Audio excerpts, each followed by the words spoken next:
This is the story about a legendary man that most people have never heard of. His name was Edward James.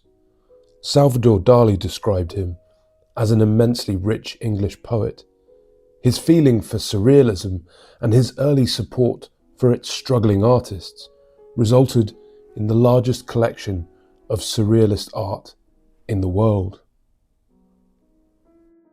West Dean in Sussex is where Edward James lived in England, an estate comprising a village, 11 farms, 2,000 acres of woodland and several churches.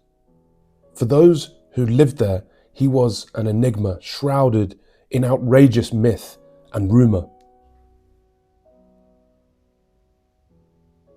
His house reflected his sense of poetic humour and his empathy with the visionary world of the Surrealists, with pillars of fiberglass palm trees, the drain pipes designed to look like bamboo trees, the windows with plastered drapes, all contrary to the spirit of the house originally designed by famed architect Lutyens.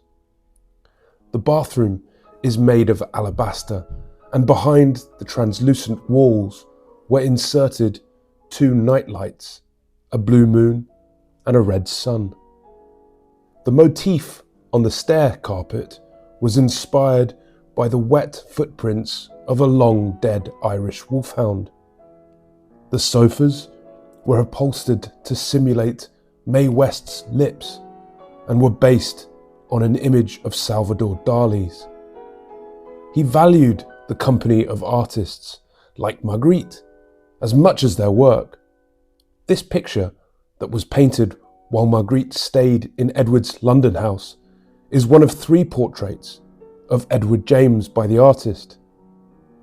He and Dali's long friendship turned sour, however, after a business deal that went wrong.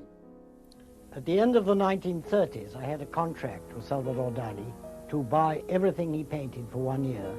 Well, unfortunately, all the pictures remained in his studio until the outbreak of war. Finally, the pictures were sent by the packers to Bordeaux, where they were seized by the Germans. And I only got 2 back. This was one of them. It was on a train leaving Paris among the last loot, and the train was stopped, and the loot that the Nazis were taking out of France was taken off it. And it had a bullet hole in it, which has been so well repaired I can't see any signs of it. The picture represents swans, and their reflections form elephants, which, with the help of the trees behind, which make the legs of the elephants. Edward had a great affinity towards the Surrealist art movement. In fact, he felt he was born a Surrealist.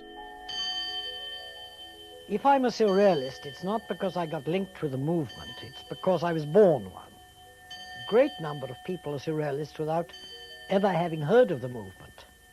But it is people who were close to their subconscious. The world is not completely logical all the time. They make the illogical logical, and they make it more vivid than life, in the way that dreams can sometimes be more vivid than actuality.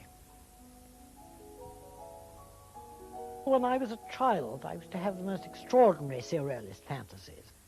I think one of the reasons that my fantasy was developed so intensely was that I was forced to rest, quite unnecessary, when I should have been allowed to run around in the garden.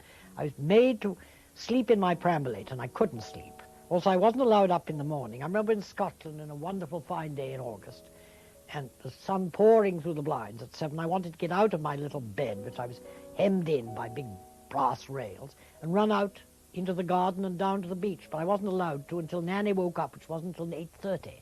So I would have from 7 till 8:30, in which I'd have to invent a world, and therefore all my blankets became a flying city, and I made domes out of the pillows, and I would get under and imagine that I was in a series of halls, and this was Aladdin's palace flying over the world. I had no intention at all of making a collection. I just happened to know a lot of young, talented painters who, most of them were broke, because young artists, when they begin, have no following. They need money very much. So I began just buying paintings from them, so as they could make a living and so they could continue their careers. I never bought pictures from indifferent or bad artists, at least none that I thought were bad, just to help them, because I don't think a bad artist should be encouraged. But there were real people of talent, like Cherichev, who really didn't know at the time where his next meal was coming, and I bought pictures from him and Dali, who was doing all right, but he was not known. I went to his house in Spain and bought pictures from him when he was comparatively unknown. And Magritte was very poor at the time I first met him, too. He came and stayed with me in London all one summer and did the panels there. I only bought a few Picassos because Picasso was already established and he didn't need financial help. But I became a great friend of his. But I had no intention of making a collection. And I started being very surprised when I heard about the Edward James collection. I said, what, am I a collector? I didn't know that. Edward's American father inherited and increased a vast fortune from railroads and copper mines. Mr. Willie James's fortune ensured his rapid integration into the English aristocracy. Edward's mother was a legendary hostess and would entertain the English nobility at West Dean on a lavish scale. However, their relationship was not close. I remember being brought down ceremoniously to say goodnight to her. She wasn't like an ordinary mother who put you to bed or fed you and things. My nurse was my real mother. My nurse was warm and comfy and soft. And my mother had very, very tight whalebone corsets, looked very beautiful, was covered with jewels, it seemed all the time. She had things on top of things, which was the Edwardian fashion. She would have sables with double Parma violets pinned on them. And the sables had horrid little heads that showed they'd once been live animals. My mother was so distant from her children. There's a story about her which is probably apocryphal, but it sums up the attitude. She was heard calling up the main staircase one day, "Nanny, Nanny, I want one of the children to take to church." And my nurse replied, "Which one, madam?" She said, "The one that goes best with my blue dress." Edward went to Oxford, where he indulged a growing interest in the arts and would flaunt his money with ostentatious flamboyance, driving a Rolls-Royce and flying his own aeroplane. He even lined his rooms at the college with purple velvet and gold. At 24, Edward James got married to Tilly Losh, a popular actress and dancer who came to stay at West Dean several times during their formal 2-year courtship. The marriage was the most traumatic 3 years of Edward's life. For a dancer of humble Viennese origins, marriage to a rich upper-class Englishman offered a cliché solution to life. But it wasn't until their Hawaiian honeymoon that it became clear that Tilly had married him under the false illusion that Edward was a homosexual and that it was to be a marriage in name only. However, Edward was obsessively in love with Tilly, and he tried to keep her with him by showering her with extravagant presents. But when she finally left him, he embarked on the most grandiose scheme ever to win her back. He financed an entire season of ballet in Paris with Tilly as the lead dancer, with one motive only: to persuade his wife to return to him. In spite of the success of the show, this extravagant gesture failed to win Tilly back, and a bitter divorce was inevitable.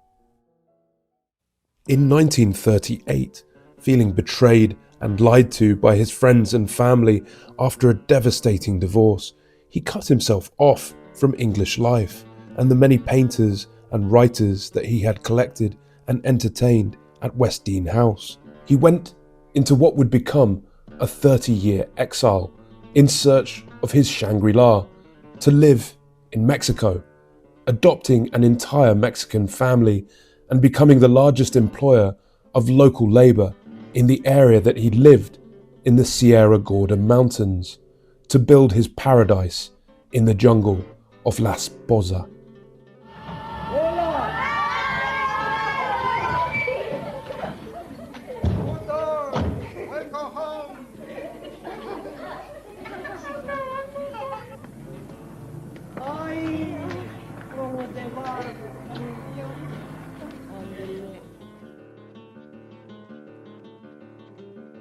He struck up a great friendship with the architect Plutarco Gustalum, a Mexican of native origins, and his companion on many travels around the world, and later his manager. They remained just as close when Plutarco married Marina and had 4 children, who Edward cared for as his own. Plutarco designed and built his house in the mountains in Mexico, understanding his taste for the fantastic and bizarre. Edward wanted to create his own Garden of Eden where he could escape from the rest of the world and write poetry in peace. In the early days, Edward had a small house built by the waterfalls in the jungle, hoping to live a hermit's life with only his animals and wild parrots for company. He had no architectural training and knew nothing about engineering, and left this palace in the jungle unfinished when he died. He would sketch out his architectural ideas on pieces of scrap paper and give them to his builders to work out how to create his visions. I know nothing about engineering, so I have to use twice the amount of reinforcing steel than necessary in order to be sure they will stand up. In fact, I didn't know I had the capability of being an architect.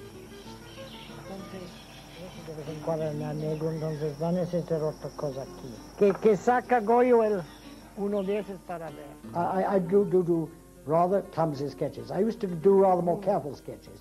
The great thing is having found Don Jose, because the previous carpenter never understood anything I drew. I do it a bit at a time, you see. If I said, now look, this is going to be like this, they'd forget it. So I say the next stage is we do this. The ideas come quicker than they could be executed. But I like to make a start on every idea, because then I don't forget it. I didn't have a bathroom at all here in the house. Not a tub, not even a shower. So I used the pools as my bathroom. And it was quite hard to get to them, so I had to climb over rocks and along a very winding path through very thick bushes. So I thought I was completely secluded, and I was shampooing my hair one day, and I heard a rustling sound that I thought was the wind in the bamboos to begin with. Then it sounded more like material. So I washed the soap out of my eyes and looked up, and I saw what I thought were about 12 penguins. And I was very surprised, penguins in the tropics, so I rubbed my eyes clear, and then to my horror, I was very astonished and embarrassed, there were 12 nuns. So I took a large leaf from one of those elephant ear leaves called a rehalgaria, and I covered my nudity like Odysseus did when he met the Princess Nausicaa after being shipwrecked in the 7th book of the Odyssey. And I said, I beg your pardon, que puede ofrecerle a ustedes? What can I offer you ladies? And they said, without the least hesitation, without appearing in the least put out, can you build us a clinic for the poor and sick? So I said, oh yes, certainly, mother. I'll build you a clinic if you only let me get dressed and go away for a few minutes so I can get dressed. So I built them a clinic.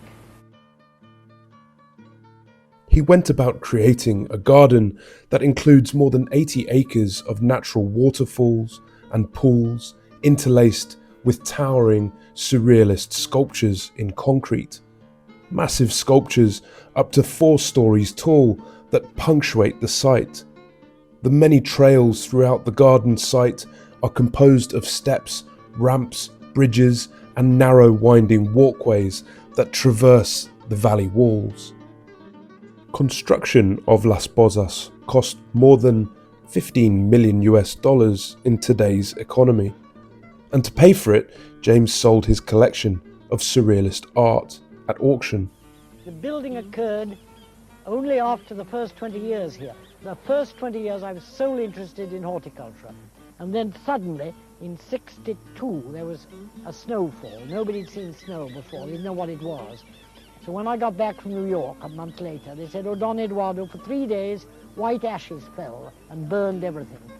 So then I decided I would do something that couldn't be killed by freak weather. So I began building only then, things that looked like trees and plants and flowers. That was the result of the snow. If I ask my heart and conscience, the incentive behind building a tower, I have to admit it was just pure megalomania. I think Aladdin's pantomime had something to do with it, because Aladdin's palace had towers and cupolas rather like this. And then the shapes here, of course, are taken from the nature of the forest. They're sort of instinctively flower shapes and leaf shapes above all, which are inspired by everything round here. But of course, nothing is finished, so some of them look very odd. For instance, Plutarch calls those things helicopters, but they're going to actually turn into capitals. When it is 7 stories high, so now only 3 stories high, it's not even half what it's going to be, there's going to be a huge aviary on top with trees in it. That's why this is so terribly massive, because it's full of reinforced concrete, to stand live trees inside so the birds will really feel they're out of doors. Then we'll get all the wild parrots, and when they've bred enough, we'll let them out to multiply in the hills again. And there will be a room for projections and concerts. The principal thing, the tower will be an apiary with a many-sided object, dodecahedron, you know, the 12-sided object, which is in Leonardo's books on architecture. It'll go very slowly round like this, showing a different light. That'll be the top of all. That'll be the 8th floor. While collecting his Noah's Ark of exotic animals, Edward James used to stay at the Hotel Francais in Mexico City, the only hotel that was prepared to tolerate a menagerie in the bedrooms. Buenos dias. Yes, it was owned by the same people who owned this Hotel Majestic, so they were very tolerant. In fact, the owner is a great friend of mine. He's called Don Jose Brockman, Swiss by birth, but he's been here all his life. And so the hotel practically would put up with anything. They were terribly nice.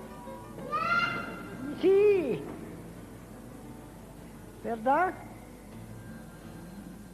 One year, you see, when my back was broken, I filled this whole suite with trees and pigeons and cockatoos. I also had a kinkajou, an ocelot, which is, you know, a little tiger, and a small monkey. And then another year, I found that I had to bring back some boa constrictors, and I got them up to my room, and they wouldn't eat. And so I got an extra suite that opened into mine just for the boa constrictors, but they still wouldn't eat. And then a very nice friend of mine went all the way to the market and got a lot of nice mice from Lagunia in a sack, which looked very appetizing, because I was told the boa constrictors would only eat live things. Meanwhile, Leonora got me 2 beautiful rats from the laboratory. They'd all been combed and washed to look their best, because the laboratory thought she wanted to draw them. Well, the mice and the rats didn't like each other at all. And the boa constrictors wouldn't eat either, and the mice got out and ran along the corridor. I mean, I don't know how, somebody must have left the door open. And one American lady, she was a Texan tourist, said, "My, there are mice in this hotel. This is disgusting. What the hell's happened when a hotel like this has mice?" And so the Recamarera, the maid, said, "Oh, no, senora, they're not the hotel's mice. They're the food for the 3 boa constrictors in the next room to you." In Mexico City, he built a new circle of friends, mostly artists and poets, like fellow Anglo exile Leonora Carrington, who was once the mistress of Max Ernst. Her paintings attracted Edward James immediately. He became one of her early patrons and greatest collectors, acquiring more of her paintings than any other single person in the world. One about the Frigidaire. Do you remember? Well, I remember the one about...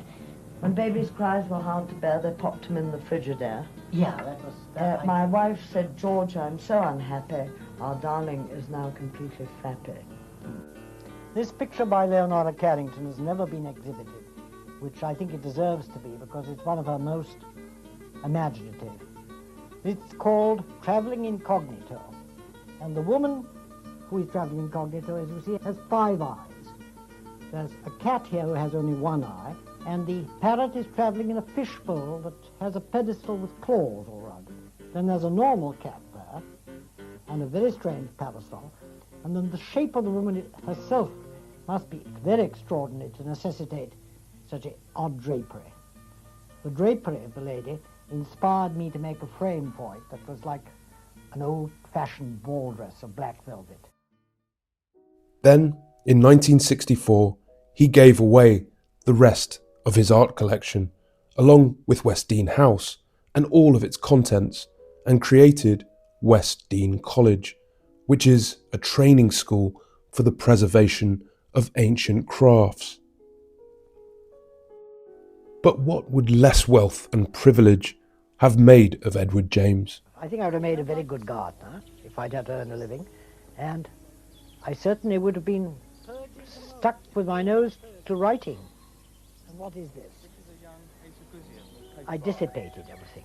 I've always been dashing around, building houses and traveling, so that I've had very little concentration to finish books, because supposing I hadn't been able to fulfill every kind of whim, and also getting interested in the work of other artists.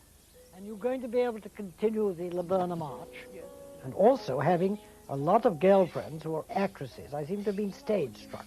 And I had to back shows for them on Broadway, or in London, or in Paris, which was very time-consuming and very wealth-consuming, too, because they were invariably a flop. They don't do that to children anymore nowadays. I have a great store of poetry, some of it printed already but never published, in suitcases and briefcases and vaults all over the world. In fact, it'll burst upon the astonished world someday. Edward James died in 1984 at the age of 77 while travelling in Italy, the last of the great eccentrics, and the most unique life to have ever happened. These are the words that famous English poet John Betjeman wrote. The sun that shines on Edward James shines also down on me. They tell me he's in Mexico. They will not give me his address. But if he sees this book, he'll know I do not value him the less. For art is long and life must end, my earliest publisher and my dearest friend.